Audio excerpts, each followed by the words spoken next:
কাজ বলে কি ভাবেছিস? অ্যাকশনটা ভুলে গেছি। ওটা আমারই কাজ। হ্যাঁ, আমি হয়তো পারবো না এই সিনটার রাখতে, অডিও রাখতে, কারণ অডিও রাখলে কপিরাইট খেয়ে যাবো। কিন্তু এই দৃশ্য তোমরা দেখছো মুর্শিদাবাদের, ইয়েস, এটা মুর্শিদাবাদ বহরমপুর চত্বরের দৃশ্য আর কি। থ্যাঙ্কস টু অর্জুন আমাকে এই ভিডিওটা পাঠানোর জন্য, থ্যাংক ইউ সো মাচ ভাই। ওর কিছু মানে স্টেটমেন্ট আজকে আমরা শুনবো যে প্রজাপতির দর্শক কীভাবে হল ভরিয়ে খাদান দেখছেন, এবং সেটা মুর্শিদাবাদেও পর্যন্ত।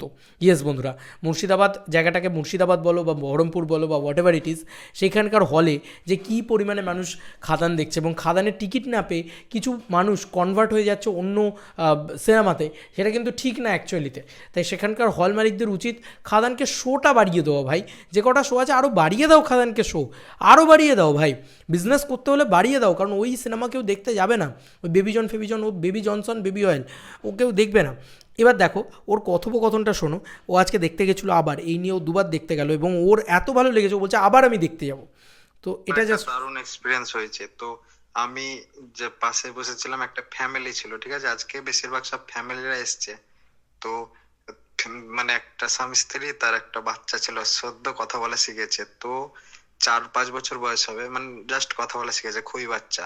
তো সে বিশাল এনজয় করছিল মুভিতে প্রত্যেকটা সিনে সে হাসছিল, মানে সব বিশাল হাসছিল, মানে খুবই এনজয় করছিল সে। প্লাস প্রত্যেকটা ফ্যামিলি মেম্বাররা এনজয় করছিল, মানে তোমার ঈদ দর্শকরা এসেছিল, প্রজাপতির দর্শকরা এসেছিল, সবাই এনজয় করছিল মুভিটা, আর সবাই ধ্যান দিয়ে দেখছিল, মুভিটা ভালো করে বুঝছিল। যাই হোক, এইগুলো শুনেও ভালো লাগে, কারণ এখন না আর ফ্যান্সদের ভিড়টা নেই। শুরুতে ফ্যান্সদের ভিড়টা থাকে, কিন্তু এরপরে কিন্তু ফ্যান্সদের ভিড়টা নেই। এটা কিন্তু পুরোপুরি জেনারেল অডিয়েন্স, সাধারণ অডিয়েন্স, তাদের যখন এত ভালো লাগছে তুমি সেটাকে কি বলবে? আচ্ছা চলো আরেকটা শুনি। ইভেন তোমাকে আরেকটা জিনিস বলি, তো মুভিটা মানে শুরু হয়নি, সবাই তো বাইরে দাঁড়িয়ে থাকে। তো তখন আমাদের সাথে সাথে বেবিজনেরও পাশের শো ছিল সেকেন্ড অডিতে, তো ওটাও চালু হতো। তো দুটো ছেলের সাথে আমি কথা বললাম আমাদের বয়সেরই, তো তারা বলছে যে তারা খাদান দেখতে এসেছিল, খাদানের টিকিট পায়নি, 3 দিন হাউসফুল, সেই জন্য খাদানের বদলে বেবিজন দেখে নিচ্ছে। মানে এই দিক দিয়েও দেবদার লস হচ্ছে, যে টিকিট পাচ্ছে না বললে অন্য শোটে ঢুকে যাচ্ছে। তো আমি তাদেরকে বললাম 1 তারিখের পরে দেখতে। দেখেছো, আমি বলছি না কিন্তু, এগুলো মানুষজনেরা বলছে, অল মালিকরা শুধু শো বাড়িয়ে দিক। বলছে ওরা 40 কিলোমিটার দূর থেকে এসেছিল খাদান দেখবে বলে, কিন্তু কি করবে, বেবিজনের শো ফাঁকা ছিল, সেই জন্য ওটাই ঢুকে গেল।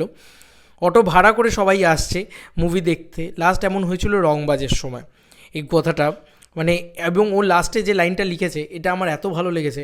ও বলছে এই মুভিটা যতবার দেখছি ততবারই ভালো লাগছে, বোর লাগছে না, বারবার দেখার ইচ্ছে করছে, আবার দেখবো খাদান, এটাও ও লিখেছে। কী বলবো, মানে এত খুশি লাগছে, মানে সে বলে না, খুশি হলেও নাচি, দুঃখী হলেও নাচি, না না না না। আর কি বলবো, মানে খুব মজা লাগছে যে দেখো এই ছবিটার সাথে আমরা ওতপ্রোতভাবে জড়িত। এই ছবিটার সাকসেস আমাদের বাংলা ইন্ডাস্ট্রি বা আমাদের যারা কলাকুশলীরা কাজ করছেন বা আমরা যারা ইন্ডাস্ট্রির সাথে যুক্ত হয়ে রয়েছি প্রত্যেকের সাকসেস, এবং এই ছবিটা যদি চলে তাহলে আমরা আরও উপরের দিকে উঠবো, এটা তো। কিন্তু দেখো এই ধরনের ছবি কিন্তু বাংলায় বড় কী করছিল না, সেখানে গোটা বাংলার অডিয়েন্সের এত ভালো লাগছে, এবং বিশেষ করে ফ্যামিলি অডিয়েন্স, যারা সো কল্ড ফ্যামিলি ড্রামার অডিয়েন্স বা যারা প্রজাপতির দর্শক, তাদেরও ভালো লাগছে। কেন? কারণ ছবির ভিতরে তো ফ্যামিলি ড্রামাটাও রয়েছে, মানে খাদানের ভিতরে কিন্তু ফ্যামিলি ডাইনামিক্স, ফ্যামিলি ড্রামাটাও রয়েছে, আবার একটা সিনেমার ভিতরেই ওরকম রক্তারক্তি, কাটাকাটি, মারামারিও রয়েছে। তো এই যে একটা মাস এবং ক্লাস দর্শককে এক করা, এবং এই যে প্রবীণ এবং নবীনকে এক করা, এটাই কিন্তু দেবদা সাকসেসফুলি চিরকাল করে এসছে, আজও করছে। এবং এই যে দেবদার ছবি দেখতে বাচ্চা বাচ্চা ছেলেমেয়েরা, একসময় তো ভাবো না, আমরাও তো এই বাচ্চার জেনারেশনটাই ছিলাম, যে ছোটো ছোটো ছিলাম আমরাও। ও বলছে যে মানে বাচ্চাদের, মানে বাবা মা জিজ্ঞেস করছে বাচ্চাটাকে, ও আমাকে একটা টেক্সটে জানিয়েছে, আমি সেই কারণে তোমাদেরকে বলছি, বাচ্চাটাকে জিজ্ঞেস করছে যে তোমার ছবিটা কেমন লাগছে? ও বলছে আমার দারুণ লাগছে, প্রত্যেকটা সিনে আমি আনন্দ পাচ্ছি। তো একটা বাচ্চা, আমরা এই বয়সে দেবদার না নতুন ফ্যান তৈরি করছে, নতুন বেস তৈরি করছে, যেন ফ্যান বেসের, যুগের পরে যুগ কেটে যায়, মানুষ তাকে ভোলে না।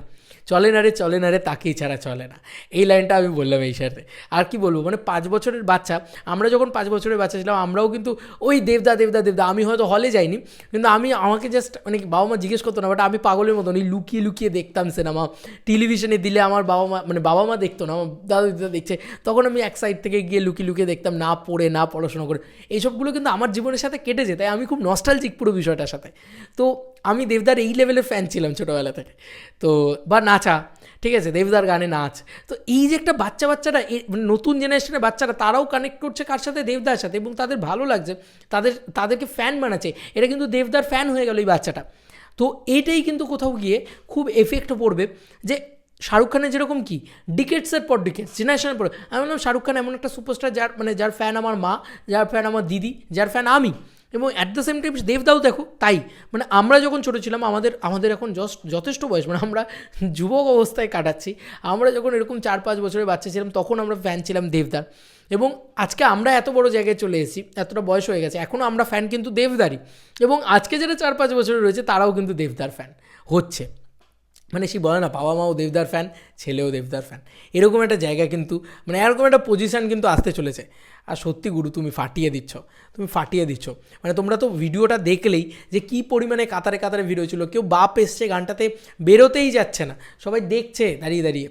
এবং কি ভালো লাগছে যে একটা হাউসফুল শোজ, আর ওর মানে রিয়াকশানটা খুব ভালো হয়েছে। মানে ও আগের বারে ফ্যান্সদের সাথে দেখেছে, সেখানে চিৎকার চেঁচামেচি, নাচানাচি, লাফালাফি, সেগুলো ঠিক আছে, কিন্তু দেখো সবথেকে বড় কথা হচ্ছে ফ্যামিলি অডিয়েন্সের সাথে বসে দেখছে, তারাও যখন ক্রেজি হচ্ছে, তাদেরও যখন ভালো লাগছে, এই যে মানে প্যাকড হলে বসে দেখার মজাটাই আলাদা। কিন্তু খাদান কিন্তু এমন একটা সিনেমা যেটা প্যাকড হলে দেখে মানে মজা পাওয়ার সিনেমা। এটা কিন্তু ওই মানে আমার মনে হয় মানে বাড়িতে বসে দেখে সেই মজাটা আসবে যখন পুরো হলের ভিতরে মানে প্যাকড থাকবে, সেই হলে সবাই মিলে কথা বলছে, করছে, নানান লোকের নানা আলোচনা, সেই সব কিছুর মধ্যে দেখে হল ভিউইং এক্সপিরিয়েন্স এই সিনেমাটা মজা লাগবে আমার কোথাও গিয়ে মনে হয়। তোমাদের আর কি মতামত এটা ভিডিওটাকে নিয়ে জানিও কমেন্ট সেকশনে। ভীষণ ভালো লাগলো, আমি তো বলি সব সময়, কিন্তু ওরা যে সাধারণ জনগণের যে এত ভালো লাগছে, এর থেকে বড় পাওনা আর কি হতে পারে। চলো বন্ধুরা, নতুন কোনো ভিডিওতে দেখা হবে, বাই।